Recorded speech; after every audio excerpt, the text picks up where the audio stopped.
What up, y'all? This is your boy, Mr. Downtown Ray Melo, and you're listening to the Entertainment Report on iHeartRadio, live from Orlando, Florida for Friday, June 1st, 2018, delivering some major stories and trends going on in the world of entertainment and beyond. You can follow the show on Facebook, Twitter, or Instagram, facebook.com/The Entertainment Report with Ray Melo, that's RAYMELO, on Twitter at The Enter Report, or on Instagram at The Entertainment Report. You can listen to the show anytime you want on iHeartRadio. Just go to iHeart.com or your iHeart phone app, search for the Entertainment Report, and it'll take you to the page. Tom Cruise posted on Twitter Thursday a teaser image for the upcoming sequel to Top Gun in celebration of the film entering into production. Cruise captioned an image, #Day1, of himself in full pilot gear as he looks on at his F-14A Tomcat. The phrase "feel the need" is also presented on the photo, a reference to the famous line of the original 1986 film, "I feel the need for speed." The Top Gun sequel, officially titled Top Gun Maverick, in reference to Cruise's character Pete Maverick Mitchell, will be directed by Joseph Kosinski, with Jerry Bruckheimer returning to produce, along with German composer Harold Faltermeyer, who created the score for the original film. Kosinski is known for helming Tron Legacy and has worked with Cruise on Oblivion. Top Gun Maverick will set for release on July 12, 2019. Will follow Maverick in the present day as he deals with the rise of drone technology that is making his style of jet fighting flying obsolete. Cruise said that the sequel will retain the same tone as the first film. The actor said, "Stylistically, it's going to be the same. We're going to have the same score. Aviators are back. The need for speed. We're going to have big, fast machines. It's going to be a competition film like the first one, and it's going to be in the same vein, the same tone as the first one, but a progression for my character, Maverick." Jason Momoa is exiting a pending remake of The Crow. The 38-year-old actor apologized to fans in an Instagram post Thursday following reports he and director Corin Hardy formally withdrew from the remake of the 1994 movie. Momoa wrote, "I waited 8 years to play this dream role. I love you at Corin Hardy and at Sony Pictures. Unfortunately, I may have to wait 8 more. Not our team, but I swear I will." He added, referencing to the Crown comic book series creator James O'Barr, "Sorry to let you down. I won't be on the next. The film needs to be set free. And to the fans, I'm sorry I can't play anything but what this film deserves, and it needs love. I'm ready when it's right. Love you, Corin. Aloha, Jay." Deadline reported Momoa and Hardy exited the project Thursday morning. Pre-production on the film was underway while production was to begin within the next 5 weeks in Budapest, Hungary. Sony Pictures reportedly picked up The Crow remake in September, although sources say that the deal hasn't closed. Insiders said Samuel Hadida, whose Davis Films was financing the film, had creative and financial differences with Sony, leading to Momoa and Hardy. The Crow debuted as a comic in 1989. The original movie adaptation starred Brandon Lee, who died at the age of 28 in March 1993 after being unintentionally shot with live ammunition on the film's set.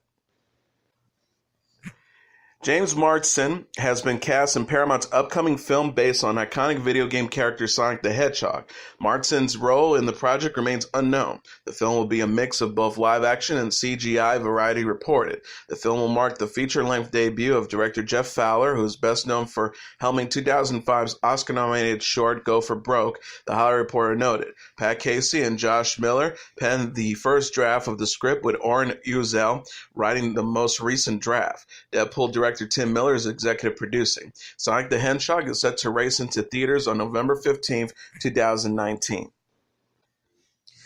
Angelina Jolie and David Oyelowo have been cast in the upcoming live-action fantasy drama from director Brenda Chapman titled Come Away. Chapman, who will be making her live-action debut with the film after helming the animated features The Prince of Egypt and Brave, is directing from a script from Marissa Kate Goodhill, Variety reported. Oyelowo is producing through his Yubara Saxon Productions company along with Fred Films. Lisa Kahn, James Spring, and Andrea Keir. Michelle Manning is executive producing. Come Away will feature Jolie and Oyelowo as the parents of the brother and sister who go on to become Peter Pan and Alice from Alice in Wonderland. When an older brother dies in a tragic accident, the siblings are forced to choose between home and imagination. Chapman said in a statement to Deadline, "Angelina and David are going to bring a beautiful chemistry and depth to this magical story, giving audiences a wonderful step outside the expected."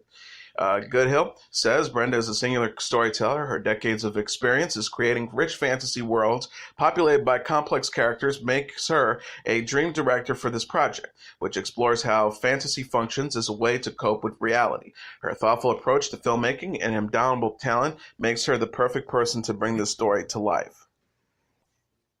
Ellen Pompeo is giving fans a glimpse of her children. The 48-year-old actress shared cute pictures of 3-year-old daughter Sienna May and 1-year-old son Eli Christopher from her vacation in Italy. Pompeo posted a snapshot Wednesday of Eli enjoying a pasta at a restaurant in Florence. The picture was taken by friend and photographer Sam Hellman.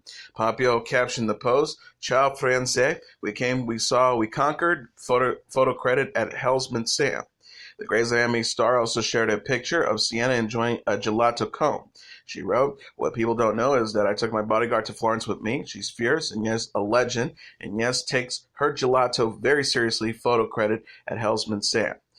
Pompeo's parents to Sienna, Eli, and 8-year-old daughter Stella Luna with her husband, music producer Chris Ivory.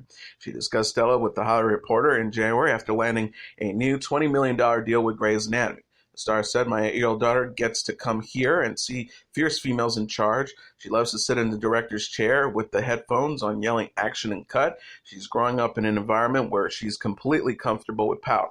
Pompeo plays Meredith Grey on Grey's Anatomy, which will return for a 15th season on ABC in the fall. A group of secret magicians are being taken out one by one in the first teaser trailer for Netflix's first comic book series, The Magic Order. The clip released on Twitter Wednesday features pages from the comic book and shows a mysterious enemy setting out to kill a group of magicians who have sworn to protect our world from dark forces. The trailer also features characters performing magic tricks, such as stopping a bullet with their teeth and getting out a pair of handcuffs. The synopsis for the series reads, "By day, they live among us as our neighbors, friends, and co-workers, but by night, they are sorcerers, magicians, and wizards that protect us from the forces of darkness unless the darkness gets them first." The first issue of The Magic Order will be available for purchase on June 13th through comic book stores, retail outlets, and digitally. The Magic Order is penned by famed comic book writer Mark Millar and illustrated by Marvel Comics artist Olivier Coipel, who wrote and drew Thor, The Avengers, and The Amazing Spider-Man. The comic book is the first project born from Netflix's acquisition of Millar-published imprint Millar World. The move was made in order to develop new content for the streaming service based on Millar World's properties. The company in Millar is known for publishing hit series such as Wanted, Kick-Ass Kingsman, The Secret Service, Nemesis, and Superior, among others. Millar, while speaking to Entertainment Weekly about The Magic Order, compared the series to The Sopranos and Harry Potter. Millar said about his inspiration for the series, "As a kid, I always used to rationalize the fact that there were no monsters, since nobody's ever seen a monster or caught one on camera, with the idea that there are people who take care of this, and that's why you never see it. So the idea is there is a family of wizards who have been around for thousands of years, and they take care of bad stuff. They live among us as stage magicians and other eccentric jobs during the day, but at night they get together and take care of problems." Brigitte Nielsen is going to be a mom of 5. The 54-year-old Danish actress announced she's expecting with husband Mathea Desi by sharing a baby bump photo Monday on Instagram. The picture shows Nielsen sitting and cradling her baby bump. The expected mom wears a white dress and sweater in the snapshot. She captioned the post, "Family getting larger, #me, #family, #Brigitte Nielsen, #baby bump." Nielsen followed up Wednesday with another photo of her growing belly. She wrote, "Happy times, positive vibes, #happiness, #positive vibes."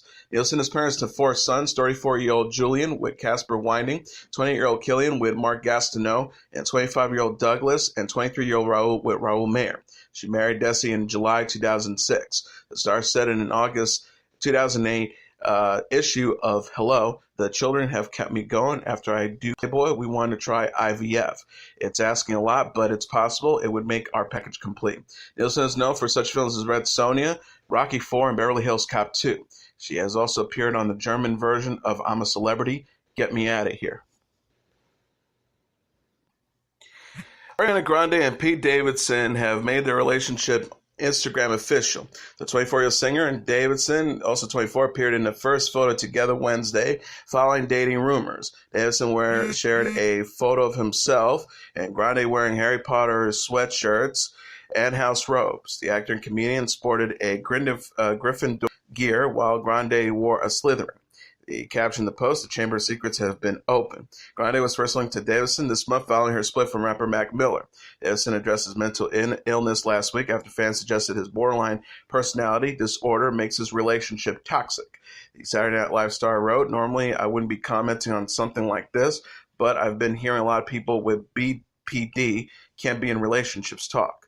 I just want to let you know that's not true." He also added, "Just because someone has a mental illness does not mean they can't be happy and in a relationship. It also doesn't mean that person makes the relationship toxic." The Gorillaz have announced a new North American tour in support of their upcoming sixth studio album, The Now Now. The Now Now tour is set to begin October 8th at the Air Canada Central in Toronto before wrapping up October 16th at the United Center in Chicago. The Gorillaz will also be performing in cities such as Montreal, Philadelphia, New York, and Boston. The band will additionally be holding their Demon Days Festival on October 20th at the Pico Rivera Sports Arena and Grounds in Los Angeles. The Gorillaz will be joined by the Internet on all tour dates except for their stop in Boston, where Little Dragon will serve as their opening act. Tickets go on sale for the general public starting on June 8th at 10 a.m. Pacific Standard Time through Ticketmasters. American Express card members will be allowed to take part in a pre-sale that begins June 1st at 10 a.m. local time and ends on June 7th, 10 p.m. local time. The Now Now will feature 11 new tracks with guest appearances by George Benson, Snoop Dogg, and Jamie Principle was announced on Wednesday. The album follows the release of 2017's Humans. Gorillaz released on Thursday a new music video for the Now Now track Humility that features animated band members 2D skating at Venice Beach, California, and actor Jack Black playing guitar. Gorillaz consists of Blur's Damon Albarn and Jamie Hewlett and is represented by animated characters 2D, Murdoch, Noodle, and Russell. BTS says deeply touched by South Korean President Moon Jae-in's message of support. BTS responded Wednesday on Twitter after Moon congratulated the K-pop group on topping the Billboard 200. The boy band wrote, "We are deeply touched. Wow, we can now fully believe after seeing it with our own eyes. President Moon Jae-in, we thank you for congratulating BTS on its #1 victory on Billboard." The group added, referencing its fan base, "We are very touched above all as you congratulated our army. We'll make efforts to move people's hearts going forward. Thank you very much." BTS's new album, Love Yourself Tear, debuted at #1 on the Billboard 200 albums charts for the week of ending June 2nd. Moon was among those to celebrate the achievement. The president tweeted Monday, "Congratulations to the 7 music-loving boys and their wings, Army. The songs, dance, dreams, and enthusiasm of BTS energize and gave strength to young people around the world." BTS is also celebrating Idol, Fake Love, debuting at #10 on the Billboard Hot 100 singles charts. BTS member Suga has voiced hopes in February of appearing on the chart for the first time. Rapper Offset, a member of the group The Migos, posted on Twitter how he rewarded the man he said saved his life following a car crash. Offset captioned a photo of himself Wednesday standing next to the man identified as Jamal. "Thank you, Jamal, for helping save my life. God is good." Offset gave him a Nissan Altima. Offset was recently involved in a car crash in Atlanta, TMZ reported. He told his green Dodge Challenger and received medical treatment at a hospital. Jamal was walking when he noticed the crash. He helped pull Offset out of his car and took him to the hospital on foot, Page 6 reported. Offset said in a since-deleted Instagram post, "He was walking from work when he seen me climbing out of my car, so I bought him a car." Offset will join the rest of the Migos on stage to perform at the 2018 BET Awards on June 20th. And now let's take a look at what happened on this date in entertainment history. On this date in 1926, Marilyn Monroe is born. Norma Jean Morrison, who will become best known around the world as the glamorous actress and sex symbol Marilyn Monroe, was born on this date in 1926 in Los Angeles, California. She was there given her mother's name and baptized Norma Jean Baker. After a tumultuous childhood, both maternal grandparents and her mother were committed to mental institutions, and she lived with a string of foster families. Norma Jean married one of her her neighbors, James Doherty, when she was 16. He later joined the Merchant Marines and was sent to the South Pacific during World War II. A photographer discovered the naturally photogenic Norma Jean while she was working in a California munitions factory, and she was soon launched into a successful modeling career. She divorced Daugherty in June 1946 and soon after signed a film contract with 20th Century Fox. At the outset of her acting career, Norma Jean dyed her brown hair blonde and changed her name again, calling herself Marilyn Monroe. Monroe was her grandmother's last name. After a bit part in 1947's The Shocking Miss Pilgrim, she had a string of forgettable roles before landing a spot in John Huston's thriller The Asphalt Jungle in 1950. That same year, she also drew attention for her work in All About Eve, starring Bette Davis. Her true breakout performance, however, came in Niagara in 1953, a thriller in which Monroe plays an adulterous young wife who plots with her lover to kill her husband. After starring turns in German Prefer Blondes and How to Marry a Millionaire, both also released in 1953, Monroe was at the top of the Hollywood A-list. In January 1954, she married baseball great Joe DiMaggio at San Francisco City Hall after a 2-year romance. Though the press hailed their relationship as the quintessential all-American love affair, trouble began brewing almost immediately. DiMaggio was notoriously uncomfortable with his new wife's sexy public image and her wild popularity, as evident by the near riot among U.S. servicemen stationed in Korea during a performance she gave in the middle of the couple's honeymoon. They would divorce that October after only 9 months of marriage, but remained good friends. After Monroe's death, DiMaggio famously sent roses to her grave several times a week for more than 3 decades until his own death in 1999. Monroe attempted to switch to more serious acting roles, studying at the prestigious Actors Studio in New York. She earned positive reviews for her more nuanced work in Bus Stop 1956, The Prince and the Showgirl 1957, and particularly Some Like It Hot in 1959. By 1961, however, trouble in Monroe's personal life, her third marriage to the acclaimed playwright Arthur Miller, dissolved after 4 years, had led her to increasingly emotional fragility, and that year she was admitted on 2 occasions to hospitals for psychiatric observation and rest. Her final film was The Misfits in 1961, written by Miller and co-starring Montgomery Clift and Clark Gable. It would also be Gable's final appearance on screen. In June 1962, Fox dismissed the actress after repeated and extended absences from the set of Something's Gotta Give. On August 5, 1962, Monroe was found dead from an overdose of barbiturates in her home in Brentwood, California. She was 36 years old. Also on this date in 1967, the Beatles released Sgt Pepper, Lonely Hearts Club Band.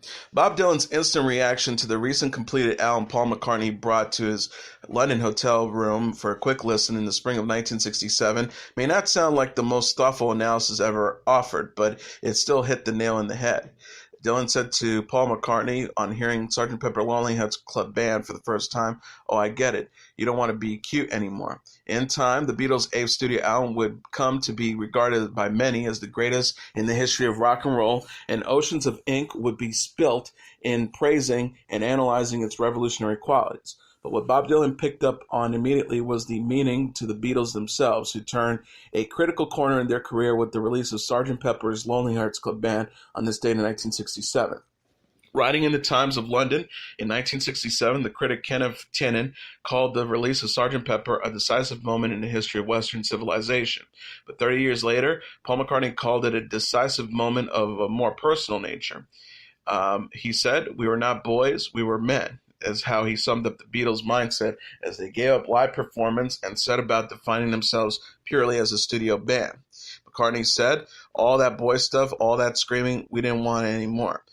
And there was now more to it. With Sgt. Pepper Lonely Hearts Club Band, the Beatles announced their intention to be seen as artists rather than just performers. Sgt. Pepper is often cited as the first concept album and as the inspiration for other great pop stars of the 60s, from the Stones to the Beach Boys to Stevie Wonder and Marvin Gaye, to reach for new heights of creativity. For the Beatles themselves, 1960 was not just a new creative peak, but also the beginning of a 3-year period in which the group recorded and released an astonishing 5 original studio albums, including 2, 1968's The Beatles, aka The White Album, and 1969's Abbey Road, that occupied the 10th and 14th spots respectively on Rolling Stone magazine's list of the greatest albums of all time. Also in the top 15 on that list are Rubber Soul at number 5, Revolver 1966 at number 3, and Sgt. Pepper's Lonely Hearts Club Band at number 1.